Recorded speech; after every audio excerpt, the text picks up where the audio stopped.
Following the 1967 Yom Kippur War between Israel and Arab nations, a new cartel of oil producers became a significant force in world politics.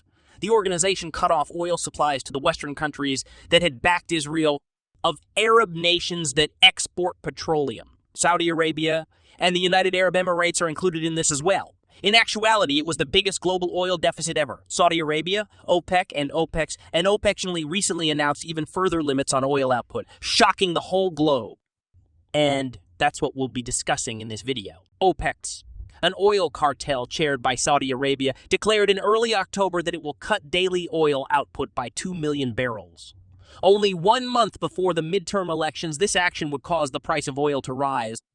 According to reports, Riyadh was collaborating with Russia, another significant OPEC member who stood to gain from the change.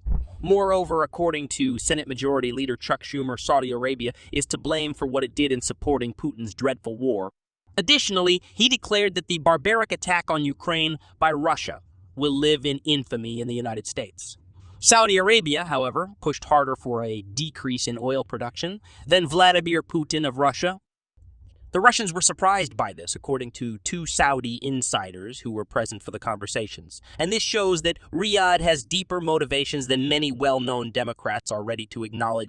They want to remain anonymous because they feared repercussions from the Saudi government. According to reports, the Saudis seek a significantly steeper output reduction than what Russia and the other OPEC members first asked for.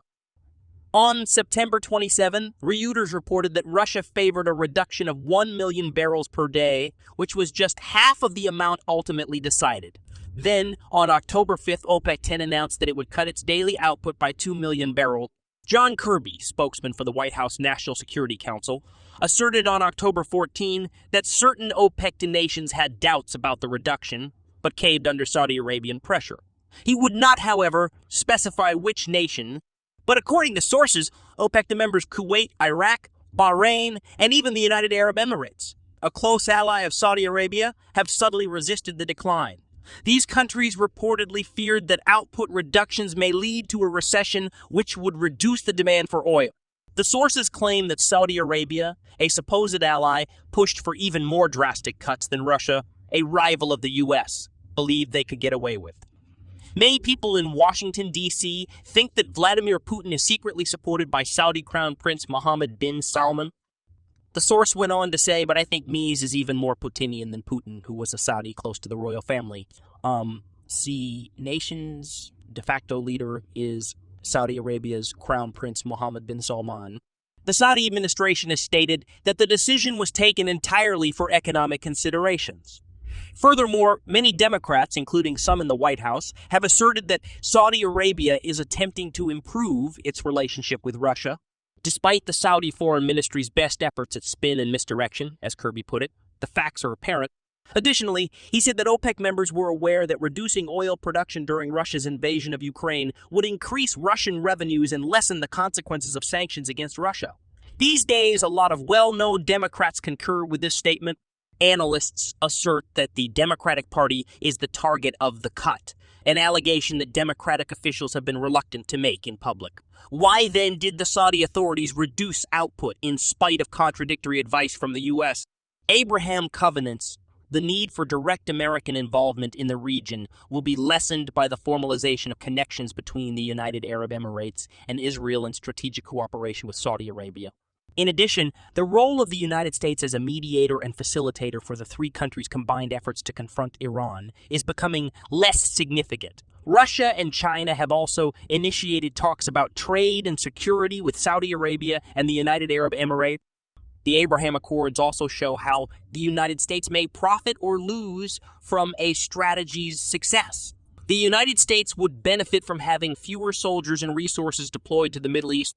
Although it's possible that policymakers miscalculated the impact on their political and economic influence, they may have sought to alleviate inequality. Now, the U.S. oil strategy was a failure as well.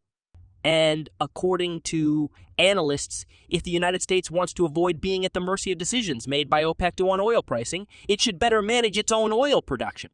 Currently, About 12 million barrels of oil are produced daily, which is little less than the 12.3 million barrels per day forecast for 2019. Additionally, according to the Energy Information Administration, in 2023, it will produce an average of 12.6 million barrels per day. The 5% boost in output in 2023 will impress President Joe Biden's administration. However, the government could need to agree with producers on financial help in order to achieve Biden's desire for expanded output. Otherwise, producers will be cautious about boosting output quickly and running the danger of another price fall, such to the one in 2020. But what seems to be a significant production decrease is actually rather small. Similar surprises may be seen in the most recent OPEC prediction for September. Additionally, 3.6 million less barrels of oil are produced each day than the organization as a whole anticipated. The daily output may stay at its present level of 890,000 barrels, since only 8 OPEC 23 countries will need to cut back on production. The United Arab Emirates, Kuwait, and Saudi Arabia will each provide around 87% of the reduction. The other 5 nations are Algeria, Gabon, Iraq, Oman, and South Sudan, all of which are thought to be unreliable. Gabon has just once reached the ceiling since the group's May 2020 agreement on current output levels. South Sudan has never missed a monthly quota since 2020 and has never had to cut back on production by even 1 barrel. And the oil minister of Iraq stated that he anticipates no change in the nation's exports. It would also be essential to reduce domestic consumption, which is politically unviable in Iraq. Expensive Saudi Vision 2023, the Saudi 23, the Saudi 2030 vision, is not inexpensive. To sum up, the transition plan's predicted post-hydrocarbon era has a significant price. Additionally, while the specific figure could be obscured to untrained eyes, hints might be drawn from the NEOM development work. Additionally, it is estimated to cost $500 billion to create this futuristic metropolis in Tabuk province. The suggested U.S. solutions, such as the OPEC Act, which gain popularity if oil prices increase and lose favor when oil prices fall, would not solve the issue. Perhaps this is the time for the governments of the United States and Saudi Arabia to be more open about the evolving nature of their relationship. There are other factors involved than just oil security and a long-standing political alliance. The marriage will eventually disintegrate if the couple is unable to interact with one another outside of a marriage of convenience. Don't forget to subscribe to this channel and click on these videos to watch more about secret news you didn't know about.